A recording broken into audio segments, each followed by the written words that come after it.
Let your kids, what's it? That was 12 years ago that I took that photo.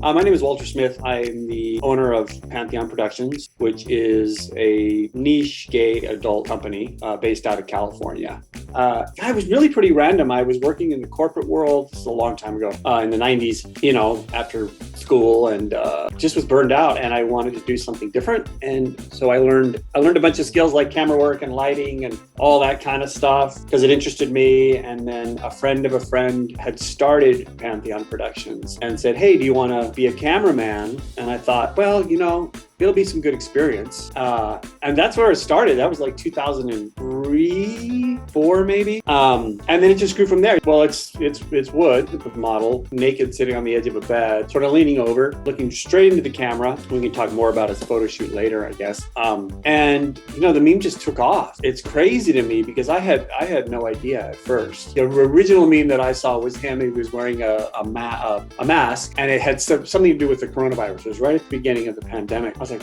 what? And then, you clicked on it, and it was like information about the coronavirus, and you clicked on it, and so that's the first thing I saw. Frankly, I didn't really know what to think at the time. I didn't really, I wasn't really that up on the whole meme culture. And of course, it was the beginning of the pandemic. So I was like, oh, this is a little weird. The same friend sent me, like, in the next couple of weeks, like, just meme after meme. Like, it just went on and on and on. At that point, I just had to embrace it, right? It's out of my control at that point. You just embrace it and see where it goes. The photo shoot was in January of 2010. So that was 12 years ago that I took that photo.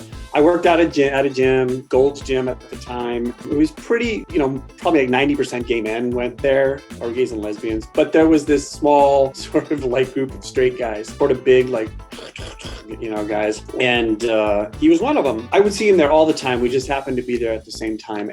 But he was super friendly. Like, he looked really intimidating, but he was really nice, really friendly. And he was encouraging to me because I was trying to work out harder. He just started calling me Big Walt, which I really loved. He'd be like, "Big Walt!"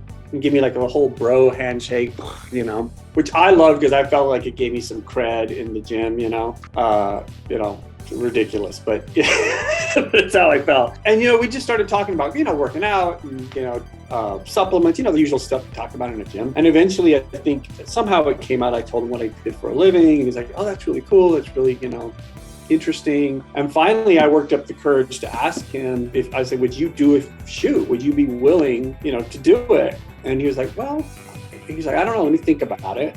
And then he came back and he's like, "Yeah, I'd do it." It was a photo shoot. He came over to our studio, and that's where it all happened. Yeah, I gave him some of the photos, of course, as I do with all my models, right? Yeah, he seemed to like them. Of course, I paid him for the shoot, as normal model payment. And he seemed really happy with what came out. I'd like to think that the picture speaks for itself, right? That the picture became a meme because it just captured a moment. It captured him in that moment. And it really captured him. That, like I said, this big guy, but he has this way, his eyes just like are really looking right into the camera, but he's also got a real friendly vibe too. Like there's a whole lot going on in his face more than anything. Well, I think it's like the dichotomy, right? He's this great big guy in every way, right?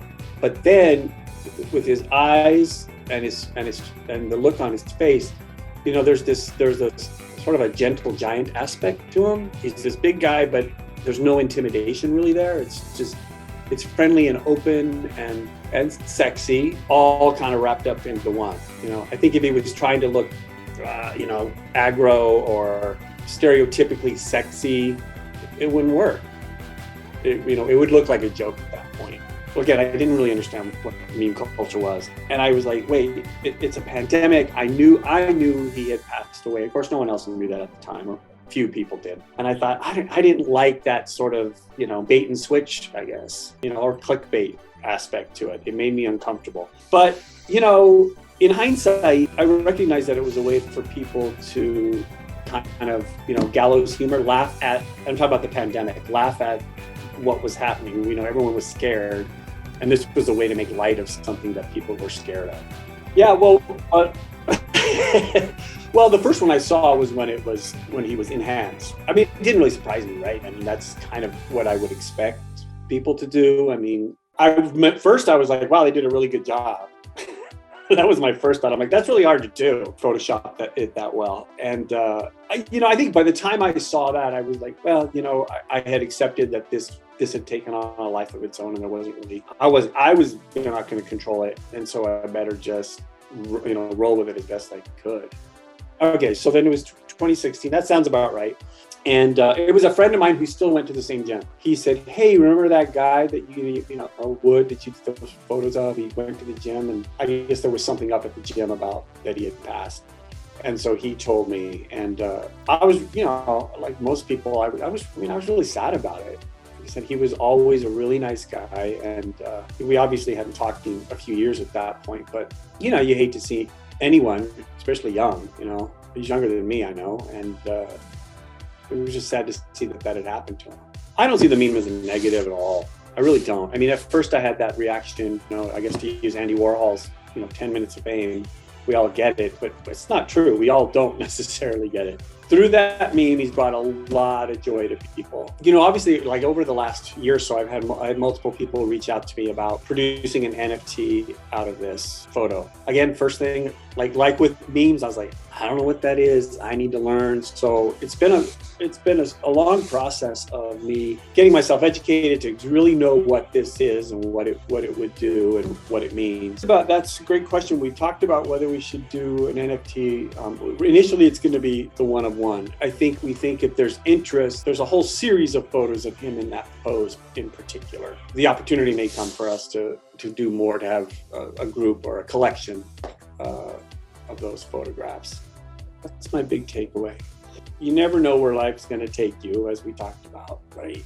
I guess I want people to remember that it specifically that Wood was like a fully fledged human being who had a fully rounded life.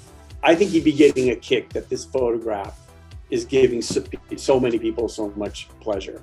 This one photograph doesn't define who he was, and I think more broadly, there's no one thing that defines any of us, and that we shouldn't don't limit other people based on that, right? One person does something, there's always more to people. There's always another level, another layer, and we got to take our time to learn that and get to know that.